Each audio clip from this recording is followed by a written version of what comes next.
শুভ সকাল বন্ধুরা। আমি ডাব্লিউবিসিএস 2021 মেন্সের পেপার 1 অর্থাৎ বেঙ্গলি পেপারটা নিয়ে ডিসকাশন করব।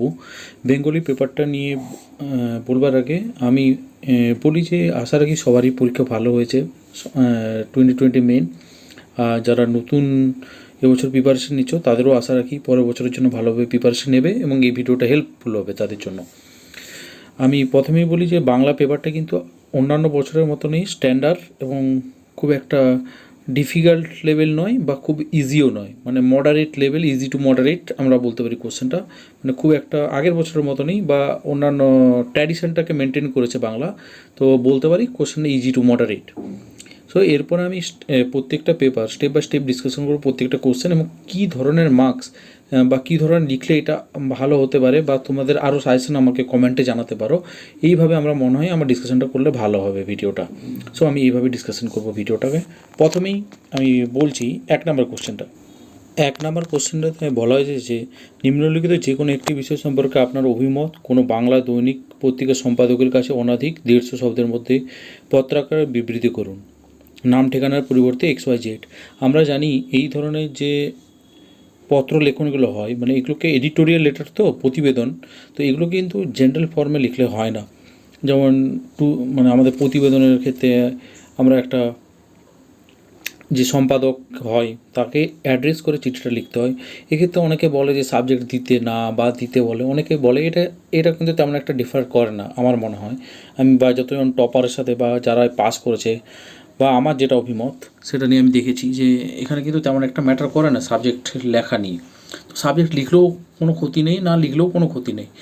তো এখানে কিন্তু অন্যান্য যে প্রতিবেদন চিঠি লেখার মতন এখানে কিন্তু আপনার বহুল প্রচলিত এইভাবে লিখতে হয়। এখানে কিন্তু মানে ওই কুশল মঙ্গল আছেন, ভালো আছেন আপনারা সবাই, এই ধরনের কিন্তু নয় এটা। এইভাবে স্টার্ট করতে হয়। এখানে মেনলি কন্টেন্ট বেসড ইন্ট্রোডাকশান, তারপর হচ্ছে একটা বডি পার্ট এবং ফাইনালি কনক্লুশন, মানে কনক্লুশনে একটা ওপিনিয়ন বেসড মানে লিখতে হয় আর কি। ইন্ট্রোডাকশানটা বিভিন্ন রকম আমি বলবো এখানে স্টেপ বাই স্টেপ।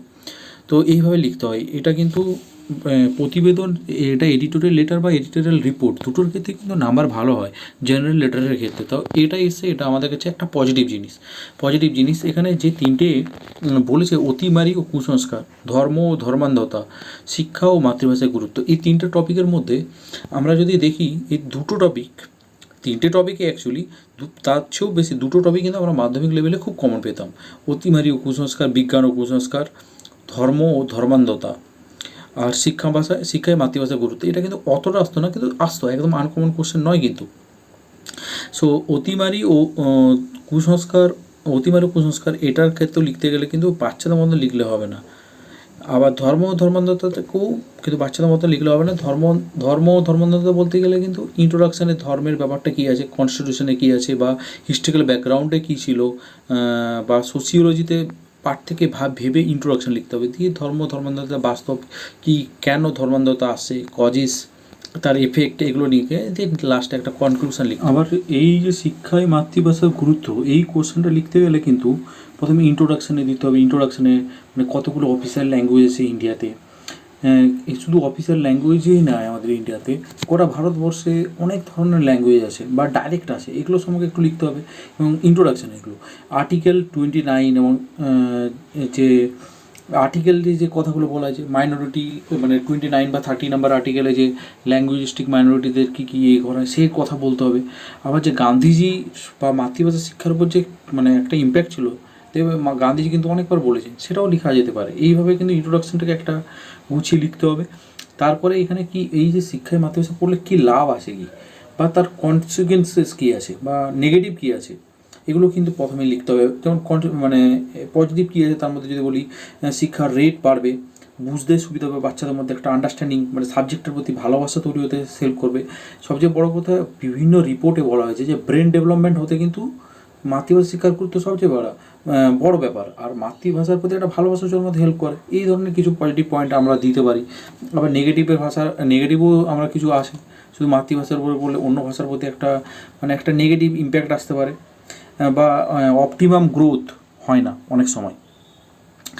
তারপর হচ্ছে মৌলিক অধিকারের হনন হয়, যদি এটা মানে নিজের মাতৃভাষায় না পাওয়া দিতে পারি, এটাকে একটা তার মৌলিক অধিকারের হনন হচ্ছে, এরকমও বলতে পারি। এইভাবে একটা ওপিনিয়ন দিয়ে এটাকে কনক্লুড করতে হবে। তো এই শিক্ষার মাধ্যমে গুরুত্ব কিন্তু ডাব্লিউবিসিএস প্রিলিমিনারি মেন্সে অনেকবার এসছে। এটা কিন্তু মানে তুমি খাতা মানে প্রিভিয়াসগুলো দেখবে, তাহলে এই মানে সব কোশ্চেনগুলো কিন্তু টপিক একটা কমন। আবার এই সরকার কী কী স্টেপ নিয়েছে এটাও কিন্তু একটা কনক্লুশনে দেওয়া যেতে পারে। এইভাবে এটা লিখলে আমার মনে হয় যেভাবে প্রিভিয়াসের নাম্বারগুলো দিচ্ছে, 20 তো স্ট্যান্ডার্ড লিখলেই পাওয়া যাবে, মানে যদি একটা স্ট্যান্ডার্ড লেখা যায়। এছাড়াও যদি একটু ভালোভাবে লেখা যায় 25 to 30 পর্যন্ত পাওয়া যাবে। কারণ আমি অনেকেই বলে যে বাংলায় 50% নাম্বার দেয়, আমি অনেককেই জানি খুব কম নাম্বার পেয়ে ডাব্লিউবিসিএস 2019 যে মেন হয়েছে তারা এবি গ্রুপে নাম্বার পেয়েছে, আবার সিট মানে ডাক পেয়েছে কল ইন্টারভিউ কলে, আবার সিডি গ্রুপেও অনেককে জানি যারা অনেক এমসিকিউ পেপারে কম পেয়ে বাংলা ইংলিশটা ভালো দিয়ে ডাক পেয়েছে। তো এটা থেকে আমার মনে হয় 20 মানে এভারেজ লিখলে মোটামুটি ভালো লিখলে, আর ভালো লিখলে 25, আর খুবই ভালো লিখলে 30 পর্যন্ত পাওয়া যাবে আরামসে। 2 নম্বর কোশ্চেনটা দিয়েছে, নিম্নলিখিত বিষয় সম্পর্কে 200 শব্দের মধ্যে একটি সম্পাদকীয় প্রতিবেদন লিখুন। অনলাইন শিক্ষা আমাদের কতদূর এগিয়ে দেবে। এখানে একটা কিন্তু কোশ্চেন মার্ক দেওয়া আছে কোশ্চেনের মধ্যেই, এটা দিকেই বোঝা যাচ্ছে যে এই কোশ্চেনটা কিন্তু ওপিনিয়ন বেসড হবে। ওপিনিয়ন বেসড মানে ইনফরমেশন বেসড প্লাস ওপিনিয়ন লাস্টে কনক্লুশনে কিন্তু ম্যান্ডেটারি। এখানে কিন্তু এটা কিন্তু খুবই কমন টপিক আফটার মানে Covid situation, this is a very important topic. কারণ তুমি দেখবে প্রত্যেকটা নিউজ পেপারে দিয়েছে, স্পেশালি যখন ক্লার্কশিপের মেন এক্সাম হলো, তার মানে ক্লার্কশিপের মেন থেকেই লোক ধরে নিয়েছে এটা আসবে, এবং তার পরবর্তীকালে যত এক্সাম আছে এটা কিন্তু এক্সপেক্টেড। কারণ প্রত্যেকটা নিউজ পেপার তুমি এডিটোরিয়াল পেপারগুলো পড়লেই বুঝতে পারবে যে কত পরিমাণে অনলাইন এডুকেশন নিয়ে লেখা হয়েছে, এবং বিভিন্ন যে কারেন্ট অ্যাফেয়ার্সের ম্যাগাজিন আছে সেখানেও কিন্তু অনলাইন এডুকেশন নিয়ে একদম ভালোভাবে মেটেরিয়ালস তুলে দিয়েছে। এছাড়াও যারা কোনো টিউশনে পড়ো বা কোনো কোচিং সেন্টারের সাথে যুক্ত, তারা কিন্তু এই ধরনের নোটস ইজিলি পেয়ে গেছো। তো এই ধরনের যে নোটসগুলো হয় এখানে কিন্তু প্রথমেই যে ইন্ট্রোডাকশান হয়, সেখানে কিন্তু ইন্ট্রোডাকশানে যে একটা রিসেন্ট প্যান্ডেমিকের সিচুয়েশান এটাকে বেশি পপুলারিটি পেয়েছে, এইভাবে স্টার্ট করা যেতে পারে। বা অনলাইন এডুকেশন কী এবং এডুকেশনের গুরুত্বটা কী কী কী অ্যাপসের মাধ্যমে হচ্ছে, এর পজিটিভ কী, যেমন এখানে অনেক কিছু মানে ইজিলি মানে যে কোনো টাইমে দেখা যেতে পারে, সস্তা হয় এডুকেশন সিস্টেমটা। তারপর হচ্ছে স্টুডেন্ট তাকে টিচারকে চুজ করতে পারে, মানে যে তার পছন্দ মতো টিচারকে নিতে পারে। বা এটা গ্রামের মানুষ যেখানে একটা ভালো টিচারকে অ্যাভেল করতে পারতো না, টাকা থাকলেও ইভেন পারতো না, তারা কিন্তু আজকে বড় বড় দিল্লি বলো কলকাতা বলো ছেলেকে টিচারকে অ্যাডপ্ট করতে পারছে। আবার নেগেটিভও আছে, যেমন প্রচুর জব কাট হচ্ছে। জব হচ্ছে কেন, গরিবদের সমস্যা, অনেকে অনলাইন টেকনোলজিক্যাল জিনিসগুলো জানছে না, তো তারা পিছিয়ে পড়ছে, আরও এক স্টেপ পিছিয়ে যাচ্ছে। গরিবরা আরও গরিবের দিকে চলে যাবে, কারণ এডুকেশন পাবে না ঠিকঠাক। আবার এই ক্ষেত্রে সরকার অনেক স্টেপও নিয়েছে, যেমন বিভিন্ন রকম স্বয়ং বলে একটা অ্যাপ আছে, বা অন্যান্য অ্যাপ আছে, বিভিন্ন রকম অনলাইন ভিডিও আপলোড করে রেখেছে ইউটিউবে। আবার অনেক ক্ষেত্রে মোবাইল বা ট্যাব কিনতে যেমন পশ্চিমবঙ্গ সরকার মানে একটা গ্র্যান্ট দিচ্ছে। এই ধরনের পয়েন্টগুলো এভাবে লিখলে যথেষ্ট স্ট্যান্ডার্ড লেখা পাওয়া যাবে। আমি আগেই বলেছি যে প্রতিবেদন, এডিটোরিয়াল লেটার বা হোক এডিটোরিয়াল রিপোর্ট, এই দুটো ক্ষেত্রেই কিন্তু বেশি নাম্বার পাওয়া যায়। কমন যদি তোমাকে একটা বাস অ্যাক্সিডেন্ট বলে, সেক্ষেত্রে কিন্তু তুমি খুব বেশি নাম্বার পাবে না in compare to editorial report. Editorial রিপোর্টে অনেক ইনফরমেশন বেস লেখা যায় বলে। তো এক্ষেত্রেও যেহেতু এটা এডিটোরিয়াল রিপোর্ট আছে, সেক্ষেত্রে এইটাও আমার মনে হয় সে আগের মতনই ভালো লিখলে 25 মতন পাওয়া যাবে, কারণ আগের বারে ভালো নাম্বার দিয়েছে। নেক্সট কোশ্চেন, বাংলার এই 3 নাম্বার কোশ্চেনটা, এই সারমর্ম লেখনির যে কোশ্চেনটা, এটা কিন্তু যথেষ্ট স্ট্যান্ডার্ড কোশ্চেন আছে। এটা কিন্তু একটু বুঝতে গেলে মাথা খাটাতে হবে। এই কোশ্চেনটা একমাত্র একটা স্ট্যান্ডার্ড কোশ্চেন আছে, মানে একটু মানে মাথা করতে হবে যে একটু আনকমন আর কি। আগে দুটোই কোশ্চেন যেমন কমন টাইপ অফ, আর এই কোশ্চেনটা কিন্তু একটু মানে এরকমভাবে মুখস্থ করে বা কমন পেয়ে গেলাম এরকম ব্যাপারটা নয়। এক্ষেত্রে কিন্তু যে ভাষা 1/3 লিখতে হয় এটা কিন্তু বলা আছে। আর হেডলাইন মানে হেডিং একটা দিতেই হয়, কিন্তু হেডিংয়ের জন্য 5 মার্কস টু 10 মার্কস ক্যারি করে। সেক্ষেত্রে এটা কিন্তু হেডিংটা ইম্পর্টেন্ট, আর 1/3ও কিন্তু ইম্পর্টেন্ট। এবছর বাংলা পেপারে কিন্তু পেসি সিটটা দেয়নি। আমি যতজনের সাথে কথা বলেছি কারো কাছেই দেয়নি কিন্তু প্রেসি সিট। অন্যান্য বছরে প্রেসি সিট দিয়ে দেয় যে যদি 120টা থাকে তাহলে 40টা ওয়ার্ডের মতো লিখতে হয়। এবছর কিন্তু এটা একটা পজিটিভও হতে পারে, একটা নেগেটিভও হতে পারে। কারণ একটা লেখনীটা মানে ওই 40টা ওয়ার্ডের মধ্যে লেখা, এটাও কিন্তু একটা আর্ট। এক্ষেত্রে কিন্তু 40-45টা হলে খুব একটা ম্যাটার হবে না।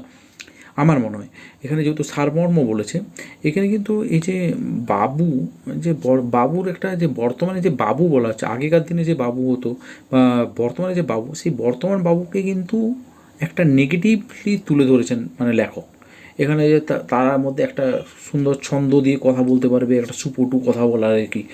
আর তাদের মানে হয় না, অনেক দেখবে অনেকেই আছে যারা মানে নিজের ভাষাকে, আরে ইংলিশ খুব সুন্দর ইংলিশ বলে, আবার নিজের বাংলা বা হিন্দি যাতে যা মাতৃভাষা সেটাকে একটা মানে হীনতা চোখে, আরে ইংলিশ বলতে পারো না, হ্যাঁ একটা ভাব এই ধরনের বাবুদের মধ্যে থাকে। তারা নিজেদেরকে বাবু মনে করে, এইটা নিয়ে একটা কোশ্চেন। তারা বিদেশি বিভিন্ন মানে ফরেন লিকার বলো বা ফরেন সেন্ট বলো বা ফরেন ড্রেস বলো, ফরেন ম্যাটেরিয়াল ইউজে তারা খুবই মানে হয়, কিন্তু মানে তাদের একটা নেগেটিভ ইমেজকে এইভাবে এটাকে একটা ছোট্টভাবে লিখতে হবে। কিন্তু এটাও কিন্তু যথেষ্ট ভালো লিখতে পারলে, একটা মোটামুটি লিখতে পারলে 15 to 20 মার্কস বা 25 মার্কস ম্যাক্সিমাম পাওয়া যাবে আমার মনে হয়। 15 মার্কস একটু ঠিকঠাক লিখলে পাওয়া যাবে। নেক্সট কোশ্চেন, 4 নম্বর কোশ্চেনটা কিন্তু খুবই ভালো একটা কোশ্চেন দিয়েছে এবং যথেষ্ট সহজ, মানে ইজিলি লেখা যায়। এখানে বলা যে অনুচ্ছেদটি পাঠ করে তার ভিতরে নিম্নের প্রশ্নের উত্তরগুলো দাও। এখানে কিন্তু 4টে কোশ্চেন আছে, 4x10, আর এখানে কিন্তু 4টে কোশ্চেনেরই অ্যান্সারগুলো কিন্তু দেওয়া আছে। ক খ গ যে 3টে কোশ্চেন আছে, এই 3টে কোশ্চেন হুবহু কোশ্চেন অ্যান্সার লেখা আছে। বৈজ্ঞানিক নামের মোহিনী শক্তির অপপ্রয়োগ কী হয়, এই যে বৈজ্ঞানিক শক্তির এটাও কিন্তু অপপ্রয়োগটা দেওয়া আছে ওখানে কোশ্চেনে। কিন্তু আমার মনে হয় এটার সাথে যদি একটা জিনিস জুড়ে দেওয়া যায়, যে অপপ্রয়োগগুলো আছে তার সাথে ওটার কি অরিজিনাল প্রয়োগ সেটা যদি লিখে দেওয়া যেতে পারে, সেটা মনে হয় আরও বেশি সায়েন্টিফিক, আরও বেশি মানে কাম্য হবে। আশা রাখি আমার কথাটা বুঝতে পেরেছো। মানে এখানে দেখবে একটা জায়গায় ডাইরেক্ট লেখা আছে বৈজ্ঞানিক নামের মোহিনী শক্তির অপপ্রয়োগ কী, দেখবে ওই যে মানে দ্রব্যগুলো আছে তার বৈজ্ঞানিক প্রয়োগও পরবর্তীকালে লেখা আছে, সেইটাকে লিঙ্ক করে লিখতে পারলে বেশি ভালো হবে। এক্ষেত্রেও কিন্তু এটা কিন্তু খুব ভালো নাম্বার হবে, কারণ এখানে কাটবার কোনো জায়গা নেই। তুমি যদি গড়া পর্চাটা কী এখানে ঠিকঠাকভাবে বানান ভুল না করে লিখে আসতে পারো নিজের ভাষায়, তাহলে এখানে কাটবার কোনো জায়গা নেই। তো এইখানে কিন্তু যদি আমি গড়ে 7 করে পাবে আমি আশা করবো, মানে এটা মানে ইজি পাওয়া কিন্তু খুব 7x4 মানে 28 নাম্বার কিন্তু এখানে ইজিলি পাওয়া যাবে যদি না হয়। আর নেক্সট কোশ্চেন হচ্ছে যেটা নিম্নলিখিত ভাষাতে বঙ্গানুবাদ করো। এখানে যে বঙ্গানুবাদটা আছে সেটাও কিন্তু যথেষ্ট ইজি, শ্রীরামকৃষ্ণকে নিয়ে লেখা, এখান থেকে খুব একটা ডিফিকাল্ট কিছু নেই। এখানে জাস্ট বঙ্গানুবাদটাকে ভালোভাবে পড়ে, আবার ওয়ার্ড টু ওয়ার্ড না করে মোটামুটি একটা হুবহু মানে হুবহু না লিখে মোটামুটি একটা মানে ধরে লিখলে কিন্তু যথেষ্ট ভালো নাম্বার পাওয়া যাবে। মানে হুবহু নয়, মানে যে দ্য আফটারনুন অলমোস্ট মানে বিকেলবেলা প্রায় এরকমভাবে না লিখে মোটামুটি মিনিং ধরছে লিখলে কিন্তু একটা ভালো নাম্বার পাওয়া যাবে। এখানে খুব একটা টাফ ল্যাঙ্গুয়েজ কিন্তু কোথাও ইউজ করা হয়নি বা তার বাংলা জানা নেই, এটাও কিন্তু খুব ভালো নাম্বার পাওয়া যাবে। এটাও 25 to 30 নাম্বার আশা করা যেতে পারে। 25 নাম্বার আমি আশা করতেই পারি। 25 নাম্বার যদি কোথাও বাংলা বানান ভুল বা মিনিংয়ের কোনো ভুল না থাকে বা প্রপার যদি শব্দের ইউজ করা যেতে পারে, শব্দ চয়নটা যদি ভালো হয়। তো আমি এই পুরো কোশ্চেন পেপারটা পড়ে বা দেখে আমি একটা বলতে পারি যে এটা ইজি টু মডারেট কোশ্চেন কিন্তু।